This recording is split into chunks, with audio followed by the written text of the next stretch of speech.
Welcome back sa inyo mga kaibigan. Ang pag-uusapan natin dito si Kai Sotto sa Japan. Bakit kaya excited ang mga Japanese fans sa tambalan ni Kai Sotto at bagong signee ng Koshigaya? At pag-uusapan din natin ang latest rumors sa Japan na nalilink sa team ni Kai Sotto. Simulan po natin sa nababalita o rumors pa lang doon sa Japan about sa possible teammates ni Kai Sotto. Mula po ito sa mga Japanese fans na nagpo-post sa Twitter. Noong nakarang araw lang mga kaibigan, mga imports yung nalilink sa Koshigaya. Ito nga si Anthony Clemons at Chris Smith. Mga kaibigan, kilala ko pareho yan, parehong magaling. At eto may nadagdag pa na nababalita, etong Yu Watanabe na national team player ng Japan. 6'10 po ito na malakas dumepensa. Eto naglaro pa ito mga kaibigan sa Olympics, na block pa niya etong si Rudy Gobert.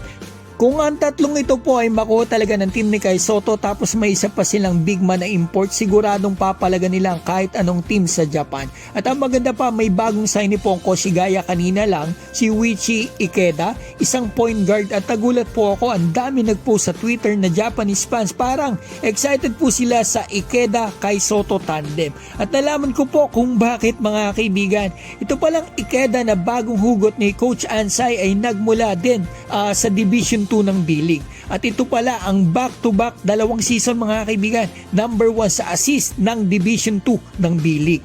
Almost 9 assists per game mga kaibigan sa kakatapos lang na season.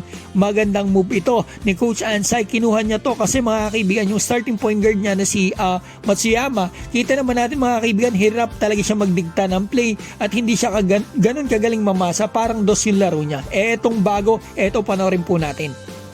So eto, tignan nga po natin kung bakit excited ang mga Japanese. Ang galing ang pumasa kalasin nito. Eto, tignan natin, inatrack ang defender, pinasa, magaling pumasa to. Tingin ko pa lang mga kaibigan.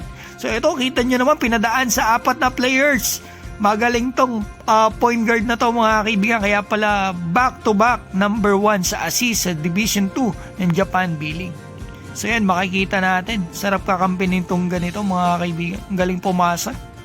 So si Kai kaya niyang pumuntos, napatunayan niya ng sariling sikap nang wala si Kawamura.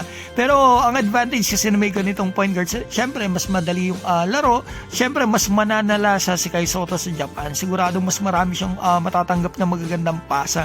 So ayan mga kaibigan, magandang ginawa ni Coach Ansai, magandang tong hugot niya. Kutob ko lang, baka ito mag-starting point guard nila tapos ang dos ay pag natuloy yung Clemons. So yan mga kaibigan, na mabilis na balita po natin. Suportahan po natin si Kai Sotto at shoutout ko po pala yung mga kaibigan nating INC dyan. Pati na rin po si Ate Edith Doromal, PJ Manso at binabati ko rin po si Kuya Arthur Publico, Edgardo Ibanez, Raul Consul, Raul Ramos, Don Sin Cobelino, Alexis Bernardo, Ara Del Mundo, Papa ni Maris, Bravo at Edward. Mga kaibigan, maraming salamat po.